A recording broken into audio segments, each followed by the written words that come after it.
nous allons rester avec vous, Monsieur Brice Goubouyé, pour aborder votre sujet qui vous a intéressé. Oui, en fait, c'est les cantines scolaires. Hein. Bon, nous, on a fait un travail sur les dysfonctionnements liés aux cantines scolaires. Et il y a la fêtière des associations paysannes et des producteurs agricoles qui disent désormais que vouloir alimenter eux-mêmes les cantines scolaires à partir de leurs vivres. Okay. Donc c'est une rencontre avec le ministère de l'élevage et puis le PAM, le Programme alimentaire mondial. Donc au lieu que les vivres, les dons viennent de l'extérieur pour alimenter, ils décident désormais que les cantines seront alimentées par les produits locaux. Donc ils ont lancé un débat. Alors, pour le moment, sur le point, le débat est pertinent. Et le Programme alimentaire mondial a accepté le principe, mais ils étaient dans un cadre d'organisation avant de relations, de dons avec le Bénin, donc c'est un peu compliqué. On n'a pas encore vu la faisabilité, donc les associations exigent maintenant et demandent que le gouvernement les aide pour que désormais que le cantine soit alimenté par les produits locaux. Mais cela se justifie d'autant plus par la guerre en Ukraine où le blé, etc., le pain, etc. Donc moi je pense que haricots, etc., nous sommes capables de le produire ici. Voilà, donc il faut peut-être avoir une oreille attentive à ce qu'ils disent. À ce qu'ils disent. Selon vous, c'est bien faisable? Oui, c'est bien faisable, ils ont des stocks.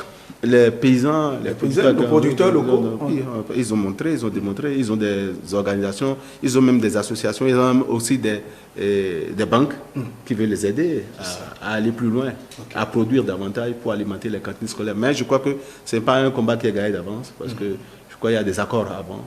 Et ils ont du mal à dissuader ceux qui ont l'habitude de nous donner des dons, à restreindre ou bien arrêter et à pousser la production locale. Très bien. Oui, professeur Yonko, votre avis sur la question. L'approvisionnement désormais proposé, je dirais, des cantines scolaires par les produits locaux, c'est désormais l'objectif que, en tout cas, la proposition des producteurs, des agriculteurs locaux. Oui, moi je pense qu'au début de ce dossier, je me réjouissais parce que je me disais qu'on ouvrait la porte à un développement qui était caché. Développement parce que vous imaginez aujourd'hui, le gouvernement du président Patrice Talon a mis un accent particulier sur les lycées agricoles pour permettre aux jeunes de ne plus sortir chômeurs entre parenthèses, de se prendre en charge quand ils seront sortis. Parce que ce qui manque au Bénin, ce n'est pas les terres cultivables. On avait mis un accent sur les lycées pour pouvoir avoir des jeunes autonomes à leur sortie de formation. Et je me suis dit que le projet de cantine scolaire colle parfaitement à cela. Première chose, on pouvait amener les enfants déjà à commencer par réfléchir à la production. On pouvait habituer les enfants à la production. On pouvait amener les enfants à faire en sorte que ce qu'ils mangent vienne de leur propre main. La preuve, ce n'est pas interdit, ce n'est pas impossible à une école de disposer d'un petit champ à côté, d'un poulailler, d'une ferme agricole en parenthèse, pour produire les œufs, pour produire la viande, pour produire les fruits, pour produire certaines choses que ces enfants peuvent utiliser pour se nourrir. Et en le faisant, un enfant déjà dès le primaire qui est habitué à cette forme de vie, qui sait qu'on peut se nourrir soi-même, on peut produire et vivre avec, je pense que c'est déjà un mental qui sera forgé dans cet enfant. Moi, je trouve que les cantines scolaires étaient une solution à cela, habituer les enfants à une production locale, habituer les enfants à se prendre en charge, parce que l'école n'est pas toujours la solution d'une bonne vie. On peut sortir, ne pas trouver un travail dans la fonction publique, mais si déjà on sait faire quelque chose de ses mains, on sort d'une école, parfois on n'a pas réussi à performer, on peut se transformer en producteur, pourquoi pas, et producteur parfois même professionnel. Donc je trouve que c'est bon ce projet, ça peut faire du bien aux enfants. Si on pense bien, et si on les oblige maintenant à une consommation, à une production locale, ça va être une opportunité pour les écoles de disposer de ces petites structures de production, les fermes et autres, pour que les enfants puissent manger ce qu'ils produisent et développer ce mental. Très bien. Oui, avant de laisser la parole, laisser le doyen qui est intervenu, je vous rappelle aux téléspectateurs qu'ils peuvent participer à cette émission en envoyant leur message sur ce numéro affiché à l'écran, le numéro affiché d'ailleurs à l'écran que vous voyez, un SMS direct ou un message WhatsApp et nous allons partager avec nos invités ici sur le plateau vos différentes interventions, vos avis et commentaires. Monsieur Maïzinou Adeleki, voilà, le cantine scolaire désormais approvisionné à partir de nos produits locaux, produits par nos producteurs chez nous, c'est quand même une aubaine au regard de la crise qui secoue de l'autre côté. Oui, je crois qu'on ne devait même pas le réclamer et on devrait normalement voir appliquer, sinon voir les paysans nourrir leurs enfants avec les produits locaux. Vous savez, on a atteint un taux de couverture très appréciable. Je crois qu'aujourd'hui, on est à plus de 50%. Mais tel que c'est conçu aujourd'hui, ça prend une allure de propagande. Ça prend une allure de propagande. Et nous nourrissons les enfants. Nous donnons à manger aux enfants. Mais après ça, et c'est ce que vient d'évoquer mon prédécesseur, il faut transformer l'école aujourd'hui en une unité de production. Parce que la cantine aujourd'hui contribue à un taux élevé de la scolarisation. C'est-à-dire les enfants aujourd'hui sont plus, disons, retenus dans nos écoles par la présence de la cantine. Et si ils sont à l'école et qu'ils mangent à l'école, il faut leur apprendre très tôt à participer à aux produits de consommation. En quoi faisant? Comme il a dit, un jardin, un potager, un poulailler et autres là. Et les enfants produisent. Et déjà, de façon implicite, on leur apprend à entreprendre. On leur apprend à gérer. On leur apprend à consommer local. Vous savez, j'ai mené une lutte quand j'étais à Madekali. Madekali, c'est, disons, le centre de production d'oignons, de piments, de tomates et autres. Donc, mon école avait une cantine. Et bon, il faut aller à Malanville chercher de la tomate en boîte et autres. Là, j'ai dit non. Et on a commencé, on a installé un jardin, on a tout fait. Et les enfants ne payaient presque plus rien. Ils mangeaient. Et ça a un impact. Parce que la manière dont ils suivent les stratégies de production, de cuisson et autres, là, ils vont en parler à leurs parents, à la maison. Et on note un changement radical au niveau de l'hygiène et autres. Bon, aujourd'hui, ils mangent, bon, on publie, disons, les séances de repas et autres là, non. Il faut qu'on nous montre le jardin qu'ils entretiennent. Il faut qu'on nous montre le poulailler qu'ils entretiennent. Il faut qu'on nous montre, par exemple, ce qu'ils produisent ou bien ce qu'ils apportent pour que la cantine soit vraiment une cantine, disons, une cantine locale, une cantine librement consentie. Consentie, très bien. Voilà, oui, mais ce sont là des propositions. Je souligne rapidement une chose.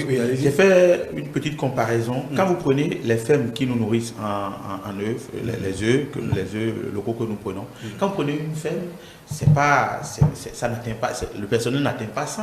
C'est pas 100 personnes, c'est moins de 100. Alors que quand vous prenez une école, vous imaginez les enfants, vous imaginez le nombre qu'ils font.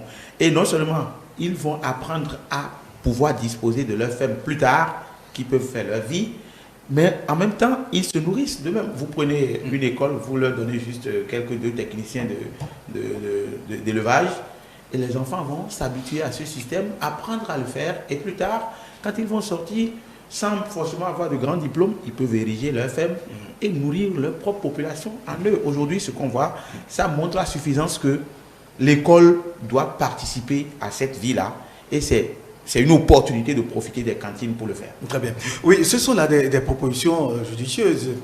qui seront peut-être étudiés à l'avenir. Mais pour l'instant, pour l'heure, Brice Ogoubi l'a dit, il y a des stocks, des producteurs qui sont là, ajoutés à ce que nous vivons aujourd'hui comme cherté de la vie, des produits. Mais est-ce qu'il ne faudrait pas véritablement, surtout qu'il y a la guerre de l'autre côté de l'Ukraine, la Russie, et donc ça pose problème pour l'approvisionnement certainement d'autres produits. Mais est-ce qu'il ne faudrait pas déjà travailler sur des stocks qui sont disponibles des producteurs, puisque ce que vous proposez, c'est pertinent, c'est pour l'avenir peut-être à expérimenter dans 2, 3 ans, 4 ans, mais pour l'instant, des stocks existent et qui peut-être pourrissent et produisent des chances en griffe. Non, c'est une réalité. Parce que quand vous allez dans le marché de tomates du Bénin, ça donne la chair de poule, ça fait pleurer, parce qu'on jette de la tomate gâtée. Je me rappelle quand il y avait un problème entre le Bénin et le Nigeria pour la fermeture des frontières, c'était lamentable. On jetait des tonnes de tomates parce qu'on n'a pas pu atteindre le Nigeria. Qu'est-ce que le Nigeria fait avec? Le Nigeria n'achète pas la tomate et puis consomme. Le Nigeria transforme la tomate et nous achetons des tomates en boîte. Et voilà, on se plaît de les acheter sans savoir que c'est ce que nous avons amené qui est transformé. C'est une occasion de disposer des unités de transformation. C'est vrai, on en a pensé, on a parlé de quelques unités de transformation des produits locaux, des fruits et autres dans certaines communes déjà. Je pense qu'on jette tellement de produits. Ça, c'est l'exemple de tomates qui ne dure pas beaucoup de jours. Mais de la même manière, les ignames, les patates, même les stocks de maïs, les garis qui sont stockés ça et là, les huiles, il y a beaucoup de produits qu'on n'arrive pas à utiliser sur le long terme parce qu'on ne sait pas transformer ça, on ne sait pas comment il faut l'utiliser pour que ça puisse durer dans le temps. Les cantines nous donnent l'occasion maintenant de s'associer aux producteurs pour trouver les bonnes formules, aller chercher ses partenaires pour commencer à transformer les produits qu'on peut utiliser sur une longue durée pour profiter. Ce n'est pas le maïs qui manque au Bénin, mais c'est tellement mal stocké qu'au bout de 2, 3, 4 mois, tellement de charançons, c'est gâté, c'est inexploitable et c'est jeté. Donc je trouve que c'est une occasion, associer les partenaires, apprendre à transformer nos produits pour que nous puissions les consommer sur une longue durée. Très bien. Oui, monsieur Rouillet. Tout cela, c'est pour arriver à l'autosuffisance alimentaire. C'est ce qu'il faut souhaiter pour tous les États, surtout face à la crise internationale, à la guerre en Ukraine. Et tous les experts disent que ça va entraîner la famine. Donc il faudrait encourager, nous encourageons nos gouvernants à pouvoir travailler dans le sens de l'autosuffisance alimentaire. Et si l'exigence des producteurs locaux peut être prise en compte, c'est déjà un début. Mais est-ce qu'ils ont suffisamment de stock pour d'abord... En tout cas, pour l'exiger devant des institutions comme le PAM... scolaires, il suffit à la population quand même. C'est là aussi l'autre défi. Non, je crois que le doyen prendra la parole tout à l'heure parce que le doyen a une expérience un peu rurale. C'est pas le stock qui manque, c'est la gestion de ce stock-là qui est le problème. Le stock n'en manque pas. Les maïs sont stockés ça et là. Et après, c'est jeté. Il faut s'associer à ces producteurs, les aider à stocker convenablement les produits pour qu'on puisse consommer sur le long terme. Moi, j'ai vu des producteurs qui conservent du haricot, par exemple, avec des produits, avec des éléments qui peuvent entraîner des maladies plus tard. Des produits chimiques. Voilà, des produits chimiques qu'on utilise. Ce n'est pas parfois bien, mais il faut s'associer avec des experts. Il faut parler de ça avec ceux qui le font. Le Nigeria transforme la tomate, par exemple. Allons à cette école pour transformer de la tomate, stocker nos produits et les utiliser sur le long terme.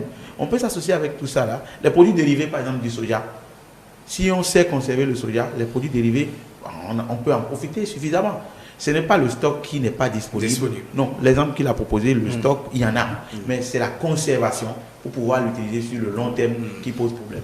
Voilà, monsieur Adeleke, on nous a dit que vous avez la thérapie, la recette, la baguette magique à nous. Bon, et quand nous parlons de la cantine scolaire, oui, c'est-à-dire ce que produisent les producteurs, aller là-dessus, les prendre pour ces cantines.